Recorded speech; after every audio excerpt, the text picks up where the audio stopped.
Hola, buenas noches. Esta es la presentación de la actividad número 3, análisis de varianza con dos factores y con más de dos muestras. Mi nombre es Diana Lorena Leal.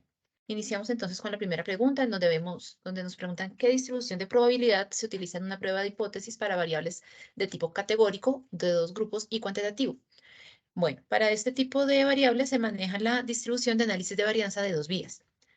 Segundo, ¿qué distribución de probabilidad se utiliza en la prueba de hipótesis de más de dos medias para variables de tipo cuantitativo? Para estas pruebas de hipótesis utilizamos el análisis ANOVA. ¿Qué características tiene la función de probabilidad para análisis de varianza con varias muestras por grupo? Entonces, primero se analiza la relación existente entre una variable independiente y dos variables que son dependientes y de tipo cualitativo. Para eso se debe tener en cuenta que el estadístico F siempre es positivo y que siempre se deben tener en cuenta los grados de libertad tanto del numerador como del denominador. Siguiente pregunta. Describa el estadístico de prueba utilizado para análisis de varianza con varias muestras por grupo.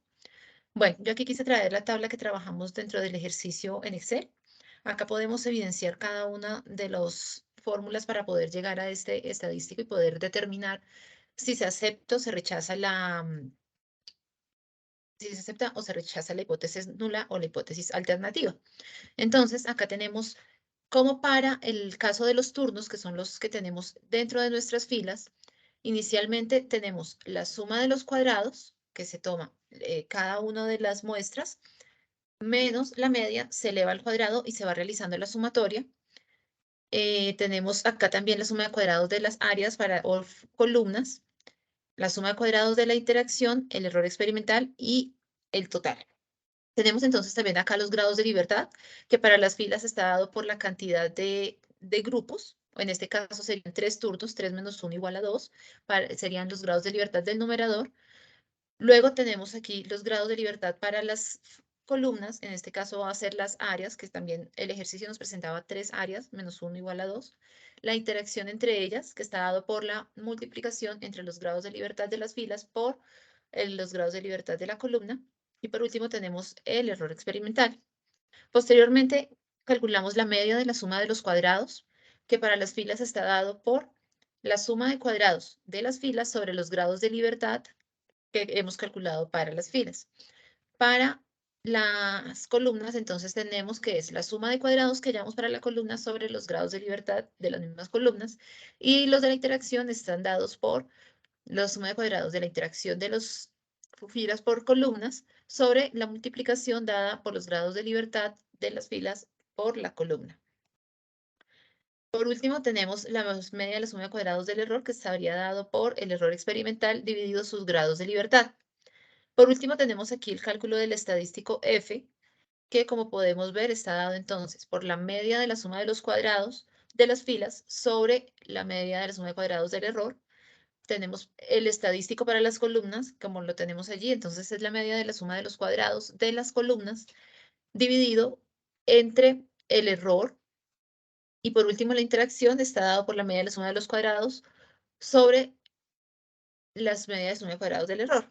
Entonces, aquí ya calculamos el punto estadístico y posteriormente, teniendo en cuenta los grados de libertad tanto del numerador como del denominador, nos podemos remitir a las respectivas tablas de la distribución F.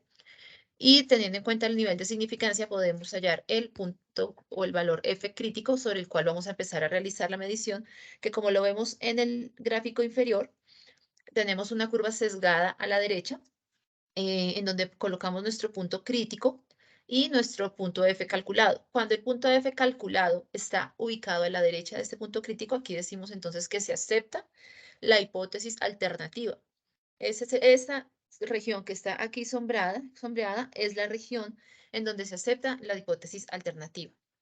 Otra forma de poder dar una aceptación o un rechazo a estas hipótesis es, a la hipótesis nula, es comparando el valor P versus el nivel de significancia. En el caso del ejercicio, todos los valores P nos están dando menores que el nivel de significancia, que para el ejercicio era 0,05. Por lo tanto, todas las hipótesis nulas quedaron rechazadas y se aceptaron las hipótesis alternativas, en donde se decía que las medias, al menos una de las medias, era diferente con las demás, tanto para los turnos como para las áreas y asimismo como la interacción. Siguiente pregunta, ¿qué suposiciones se deben hacer para análisis de varianza con varias muestras por grupo? Bueno, inicialmente que todos los valores muestrales provienen de una población que tienen una distribución normal. Seguimos que las poblaciones tienen la misma varianza, que tienen muestras aleatorias o simples, que las muestras independientes entre sí son independientes entre sí, que los valores muestrales se categorizan en dos factores y por último que todas las celdas tienen un número igual de valores muestrales. Por último, ¿qué es el análisis de varianza de dos factores con varias muestras por grupos? Bueno, este es un procedimiento estadístico que se utiliza para determinar si las medias de dos o más muestras han sido extraídas de una población con la misma media. Muy bien, aquí seguimos entonces con la evidencia de la evaluación docente y por último presentaremos el link del video. Gracias.